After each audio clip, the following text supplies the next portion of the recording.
On va aller voir notre correspondant du côté de Washington. Quelles ont été les réactions à cette incursion? Mathieu Mabin, bonjour. Comment ont réagi les Américains?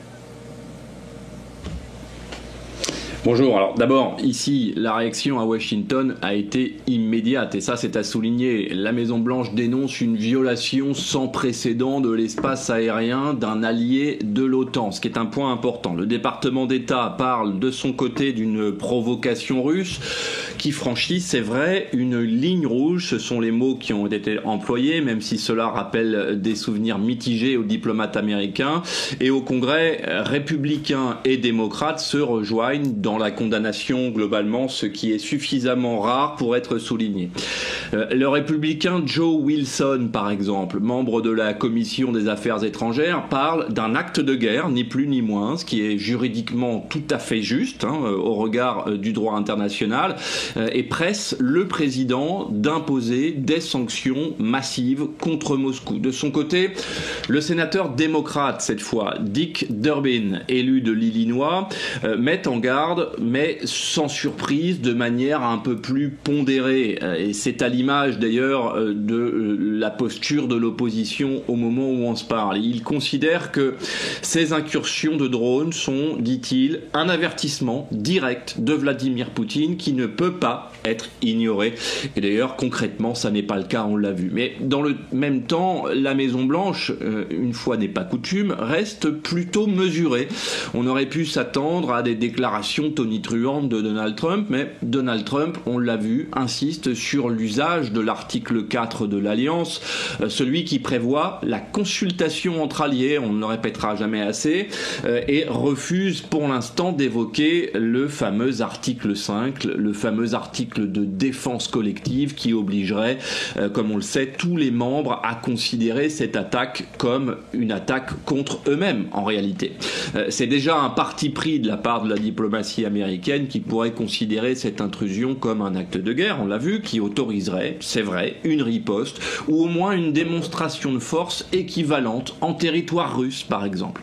L'article 5 n'impose pas cette réaction, mais elle l'autorise, il l'autorise, cet article en tout cas. On peut donc déjà dire que Washington semble choisir l'option la moins agressive pour le moment. Donald Trump annonce d'ailleurs un entretien téléphonique avec son homologue polonais sans plus tarder. Mathieu, alors comment les Américains peuvent intervenir dans cette crise ? Alors concrètement, plusieurs options sont étudiées évidemment. Un renforcement immédiat de la surveillance aérienne par le déploiement de chasseurs américains par exemple, des chasseurs supplémentaires déployés depuis les bases américaines situées autour de la Pologne, en Allemagne ou en Italie par exemple, ou encore l'installation provisoire de batteries patriotes en Pologne, comme celles qui sont utilisées et détenues par les Allemands par exemple, des batteries patriotes qui ont été sollicitées durant cet épisode. On rappelle que ce système d'armes vise à la défense antimissile et donc permet de lutter contre les intrusions par voie aérienne. C'est donc un équipement tout à fait adapté dans ce contexte.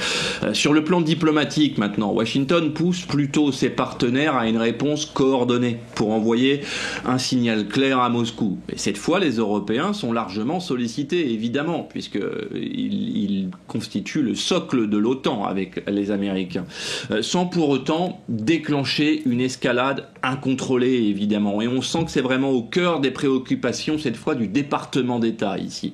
En résumé, on assiste à une condamnation ferme, ça c'est clair, une solidarité affichée avec Varsovie, ce qui ne coûte pas très cher, mais aussi à une sorte de prudence calculée pour éviter que cet incident ne devienne évidemment l'embrasement que tout le monde redoute, ce piège évident tendu par Moscou, et enfin ce que révèle la fluidité et la rapidité de la communication, il faut le souligner, de la Maison-Blanche après cet incident, c'est que cet épisode était quand même largement attendu, largement anticipé. C'est un scénario qui avait été évoqué à maintes reprises, y compris par les Européens.